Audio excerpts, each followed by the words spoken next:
with the lyrics by Horatio G. Spafford. Horatio G. Spafford was a successful lawyer and businessman in Chicago with a lovely family and a wife, Anna, and 5 children. However, they were no strangers to tears and tragedy. Their young son died with pneumonia in 1871, and in the same year, much of their business was lost in the Great Chicago Fire. Yet God, in his mercy and kindness, allowed the business to flourish once again. On November 22nd, 1873, the French ocean liner Ville de Havre was crossing the Atlantic from the U.S. to Europe with 313 passengers on board. Among the passengers were Mrs. Spafford and their 4 daughters. Although Mr. Spafford had planned to go with his family, he found it necessary to take care of unexpected business in Chicago. He told his wife that he would join her there and the children in Europe, and a few days later, he planned to take another ship. About 4 days into the crossing of the Atlantic, the Ville de Havre collided with a powerful, ironcladed Scottish ship, Lark Yern. Suddenly, all those on board were in grave danger. Anna hurriedly brought her 4 children to the deck. She knelt there with Annie, Margaret, Lee, Bessie, and Tanetta, and prayed that God would spare them if it was his will, or to make them willing to endure whatever awaited them. Within approximately 12 minutes, the Ville de Havre slipped beneath the dark waters of the Atlantic, carrying with it 226 passengers, including the 4 Spafford children. A sailor rowing his boat over the spot where the ship went down spotted a woman floating on a piece of wreckage. It was Anna, still alive. He pulled her into his boat, and they were picked up by another large vessel, which 9 days later landed in Cardiff, Wales. From there, she wired her husband a message which began, "Saved alone, what shall I do?" Mr. Spafford later framed that telegram and placed it in his office. Another of the ship's survivors, Pastor West, recalled Anna saying, "God gave me 4 daughters, and now they have been taken from me. Someday I will understand why." Mr. Spafford booked passage on the next available ship and joined his grieving wife. With the ship about 4 days out, the captain called Spafford to the cabin and told him that where they were was the place where his children had gone down. According to Bertha Spafford Vester, a daughter born after the tragedy, Spafford wrote, "It is well with my soul," while on this journey. "When peace like a river attendeth my way, when sorrows like sea billows roll, whatever my lot, thou hast taught me to say, it is well with my soul. It is well with my soul." Anna gave birth to 3 other children, one of which died at the age of 4 with dreaded pneumonia. In August 1881, the Spaffords moved to Jerusalem, and Mr. Spafford died and is buried in that city. Life can be so unpredictable. Joys and sorrows, beautiful blessings, and distresses, difficulties can come unexpectedly.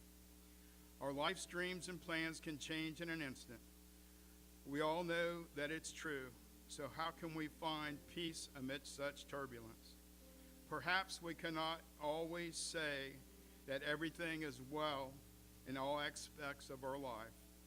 There will always be storms to face, and sometimes there will be tragedies. But with faith in our loving God and with trust in his divine help, we can confidently say, it is well with my soul.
would you take your songbook and turn to page 146?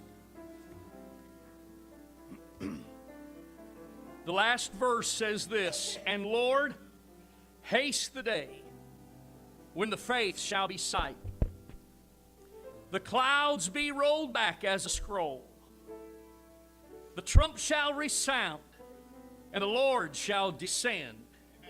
Even so, it is well with my soul." We're going to sing that together this morning. Here we go on that verse.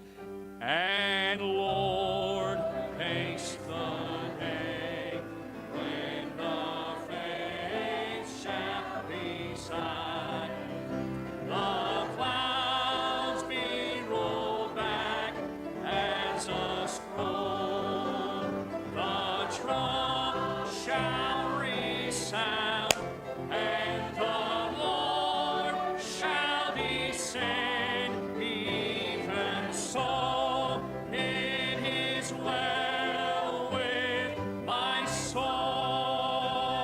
Listen up, here we go.